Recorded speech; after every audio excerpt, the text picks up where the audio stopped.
Welcome to the Creepistory for Sleep. Get ready to dive into the most terrifying stories you've ever heard. But before we begin, tell me, from which city are you watching this video? Leave it in the comments below, and if you're brave enough to face the terror that's coming, show your support with I've always had awful vision.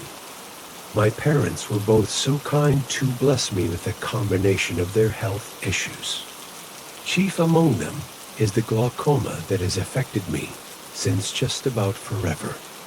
My right eye lost all vision as a result of a failed surgery I underwent when I was young, leaving me severely affected. Eye drops and Coke bottle glasses were my closest friends for a majority of my informative years. We all know middle and high school children are notoriously kind to peers with thick glasses. Though I suppose that's neither here nor there. Honestly, since it's affected me since birth, I've never really noticed it. It's just how things are, and your brain can get used to some crazy stuff. Did you know you can always see your nose? Your brain just filters it out? Well, now you do. I don't know what normal vision looks like, so to me, my vision is normal. I'm older now though, dancing around my 30s, and the decline in visual acuity is getting to the point where I notice it when thinking about it. These things happen with age though, and you just must accept them. Stressing out won't fix the problem. On the contrary, many issues are exacerbated by stress. Everything was fine, honestly. I can wear contacts and function fine outdoors. My quality of life is well enough. Until my visit to the optometrist last month, that is. It was just a routine checkup. Nothing out of the ordinary. The pressures in my eyes were stable. At the end, he asked me if I was seeing any floaters, to which I replied, I wasn't. I'm unfortunately the type to hyperfixate on things. So, upon getting home, his question bounced around in my head. I would get floaters now and then, but they would typically vanish over time. Or I had assumed they went away. Like I said, your brain can get used to some crazy stuff. So, I got to wondering if I actually did have floaters. I guess I should explain what floaters are, huh? Not everyone has to deal with them. They are more common to experience as you get older.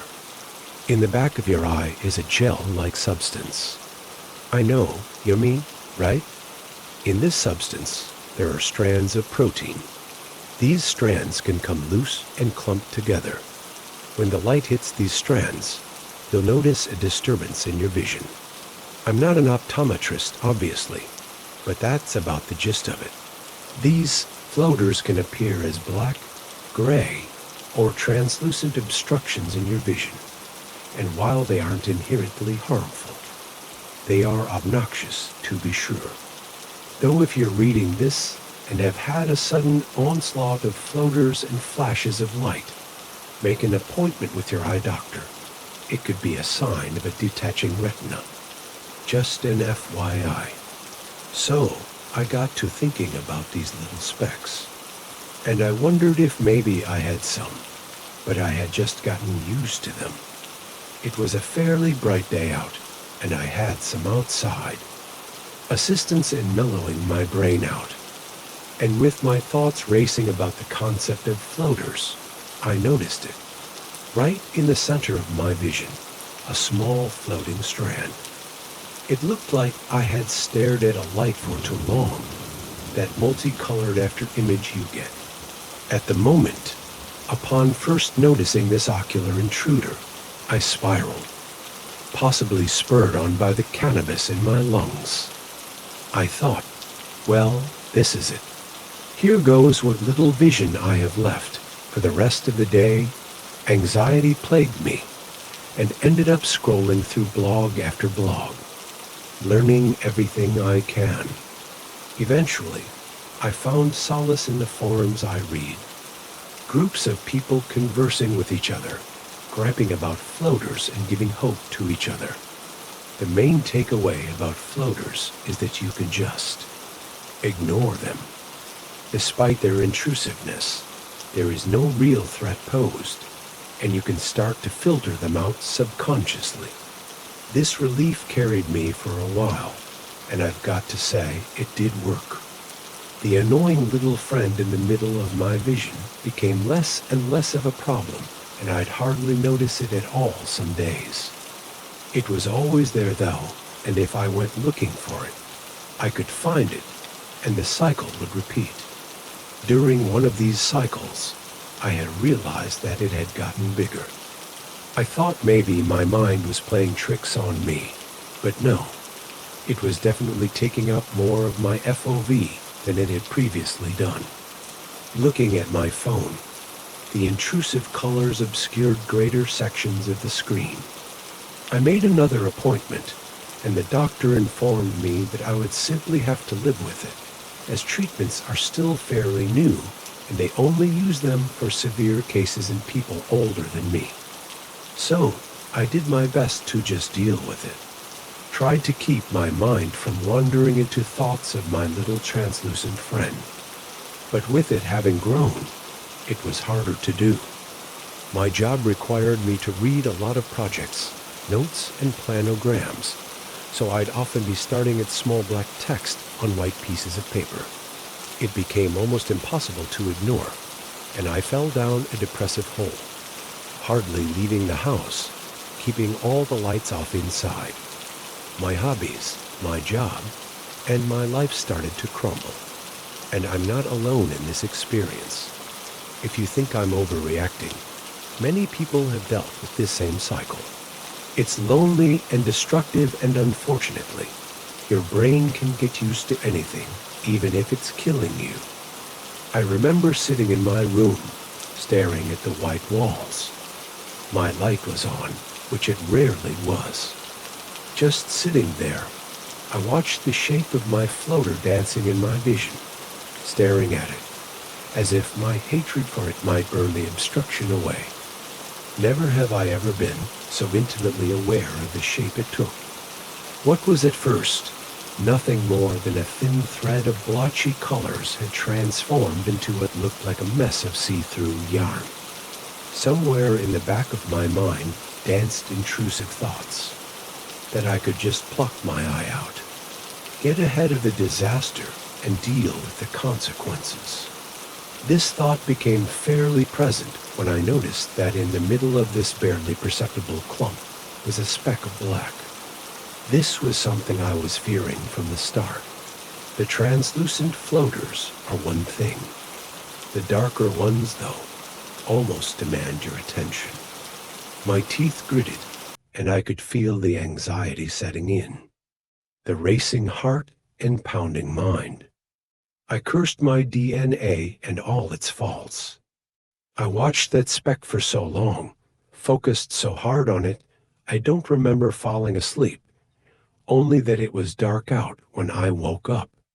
I stirred in bed, ruffling my blankets, feeling about as groggy as you'd expect. The light was still on, so of course when my eyes pried open, the floater was there, shifting shapes in my sight. I'm not sure how floaters look to everyone, but the way it moved, how some threads would reach out and retract, it looked alive. The dark spot in the middle had either gotten bigger, or I just remembered it being smaller. There was another one too, hanging right next to it, two small black dots hovering in the center of my vision. It was enough to make me go insane. If it wasn't for the heavy workload I had received that week, I might have just stayed indoors every day. Even with such deteriorated vision, though, I couldn't afford to just not work, so I threw on some sunglasses and did the best I could. It wasn't easy, but the workload did at least distract me for brief periods of time. My mind tried its hardest to filter out the floater, but whenever a word passed by just right, or light crept around the rims of my glasses, I would see it. My heart would sink every time I'd overanalyze it, trying to see what might have changed. If it had grown or shrunk, if it drifted to the sides. Then I'd go home and stare at the wall again. I could feel myself, body and mind decaying, but I couldn't stop. After about a week of this routine, I was at my wit's end.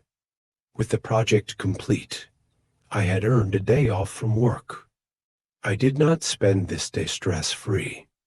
After my shower, I looked in the mirror, trying so hard to see past the floater that had grown and shifted. A mangled mess of yarn jumbled around those two dark orbs that refused to yield. I couldn't see myself. My eyes were replaced with the small dots, the surrounding cobwebs obscuring all my features. The floaters, the translucent ones, were so avoidable. They hard darkened in hue, making sure their presence was known. It was taking shape in front of me the whole time, and I couldn't do anything about it. I saw a web expand and tighten, stretching all the way to the edges of what I could see. I felt it. I could feel it when the floater stiffened up, like it had tugged at one of my nerves. There was a sudden underlying pain in my arm, as if it was cramping up. I let out a few gasps as I tried to will my fingers, trying to release my arm from what felt like an intense cramp. Eventually, the floater's tendrils drifted back into the fold and the pain in my arm dissipated. I looked into the mirror in awe, stared at the face of the floater, and wondered if it had caused the pain. The thought was absurd, but I was about ready to blame the intruder for anything negative in my life. The thought of that alone was enough to make me back down from the trance the mirror held on me. I resolved to call the optometrist in the moor and grabbed a bottle of sleeping pills.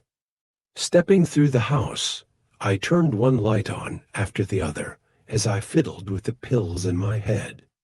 Reaching my bedroom, I counted the medication and turned the bedside lamp on. With the lamp springing to life, it suddenly occurred to me what I had just done. Turning around to face the rest of my bedroom, I could see how bright everything was. Why in the world had I turned everything on? The floater was so incredibly visible on the white wall that it felt like it was in the room with me. Like a mouse that caught the ire of a house cat, I could feel myself shrinking. Nothing more than prey. I felt myself backing away from it, like I was expecting it to lung out at me. The shape shifted against the wall. God, it was taking up so much of my visual real estate. Due to the brightness of the room, I could discern details of the individual threads that constituted the mass. I could see how they dropped lower than I thought and seemed to fan out. Look, I know how this sounds, but they were like shoulders. It started to look more and more like the shadow of a man. A shadow made of threads. Short pieces of see-through yarn wriggling around intangible worms.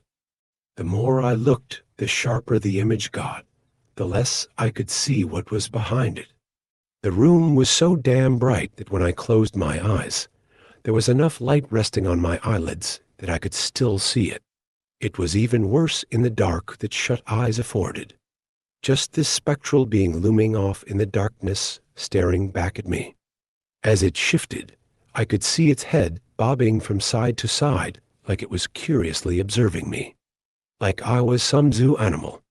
I couldn't keep my eyes open. I couldn't shut them. My body refused to budge when I commanded it, as if it was a stranger's body.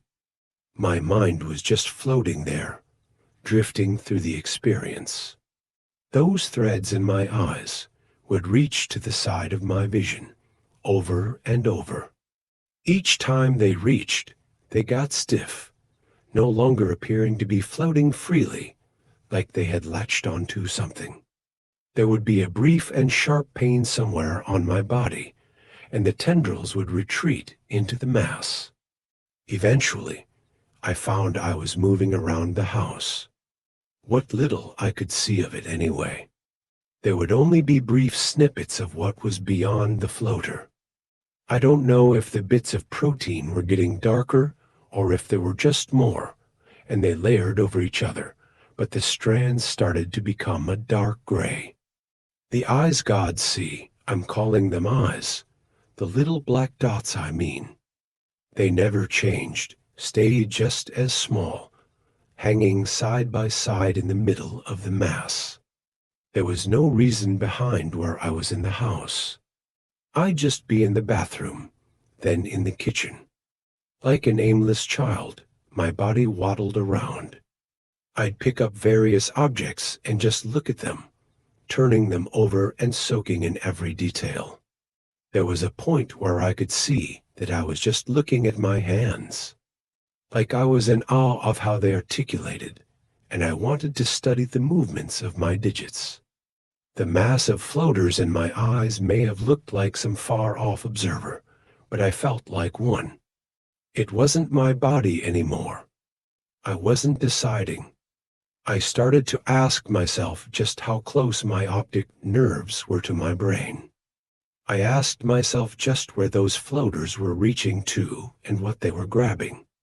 My mind started to drift away. I felt as though I was in stasis. I've never been in a sensory deprivation tank, but I have to assume it feels similar. No agency. Whether my eyes were open or closed, all I could see was the tangled mess blocking my vision, staring back at me. No rhyme or reason behind it. I'm not sure even if it knows what it's doing. All I knew was that if I was going to do something, I was rapidly losing the time to do it. Before I couldn't move a muscle, I decided it was still my body. I'm truly sorry, but I'm sure you already know what I had to do. I didn't want to, obviously, but I felt so far away, so lost in fog, it was all I could think of. With one desperate surge of strength brought on by desperation and adrenaline, I quickly lifted my hand. The floater flailed around wildly. It was in my head and knew what I was doing. Tendrils quickly reached to the side of my vision, but I was faster. My middle and pointer fingers pressed on the top. My thumb was on the bottom, and I pushed. There was no time to think or hesitate. All I had was momentum, and I couldn't afford to lose it. I thought it would be harder. I had heard that our bodies subconsciously try to stop us from doing harm to ourselves. My fingers met no such subconscious resistance. No resistance of any kind. As the floater wriggled away, I pressed on. I could see it the whole time, an angry gray shadow trying to fight back. Its tendrils reached, grabbed, and pulled. I felt it. The pain ringing out all over, like razors dragging underneath my skin, trying to cut a way out. It was all nauseating. I only kept going, as I had no other choice. The white orb in my socket squished under the weight of my fingers. The tension underneath the film reminded me of grapes and bubbles. I wasn't sure exactly how to do it, whether I should try to pull it out or crush it completely. Though in my frantic state, heart racing so hard it was any wonder it didn't explode, that I did a touch of both, reaching back as far as I could. I felt and could feel a new surge of warm liquid coating my fingertips. My throat retched and my chest heaved with the knowledge of what I had just done. My fingers twisted like a blender in the socket that was quickly becoming vacant. I tugged and pulled at whatever bits of connecting tissue I could get them to clasp. It was like a volcano had erupted in my skull. The pain was hottest in the eye socket, of course, but it radiated like rolling magma, enough to nearly make a pass out. and suddenly, the other half of my vision was gone. I stood for a moment, feeling the warmth rush down the left side of my cheek. It carried some sort of frothy clump with it. What that was, though, I could not tell you. With my arm dropping to the side, I stood, feeling like I was nowhere at all. I was able to turn my head again, wriggle my fingers, and even swallowed some of the vomit that was trying to escape my throat. I had always wondered what it was like to be completely blind. I think the first thing people think is that it's complete darkness. That's wrong, though. It's not darkness because there is no darkness to take in. You just see nothing. I can't. I don't have the words. It's like, think about your vision now. Try to think about your peripherals. Think about the edge of your vision. What do you see beyond that? No darkness. You don't see anything. That's what it's like. A stress-induced hysteric episode. That is how it was described to my friends and family. That's how they explained why I was brought to the earth with my only remaining good eye, mangled like a chew toy. I was under observation for quite some time. Not really sure how many days. It's easy for me to lose track. Things were normal. Well, despite the events that brought me there, I was almost at peace in the facility.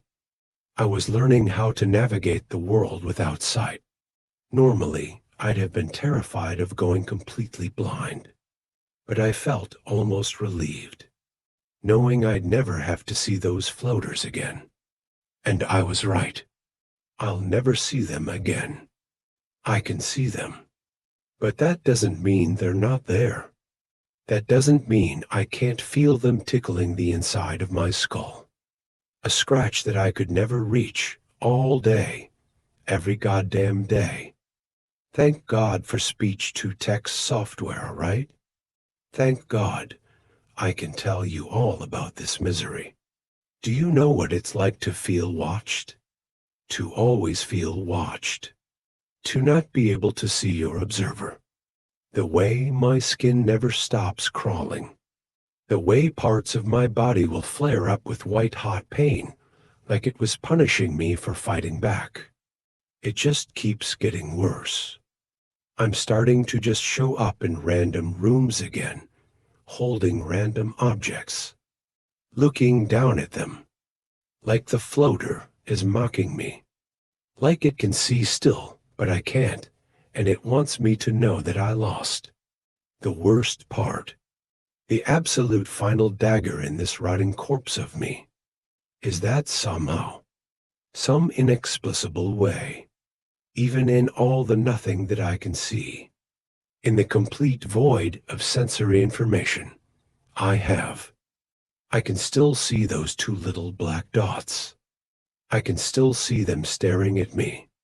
And that's all I can see, all I'll ever see, two little pinpricks of unrelenting darkness.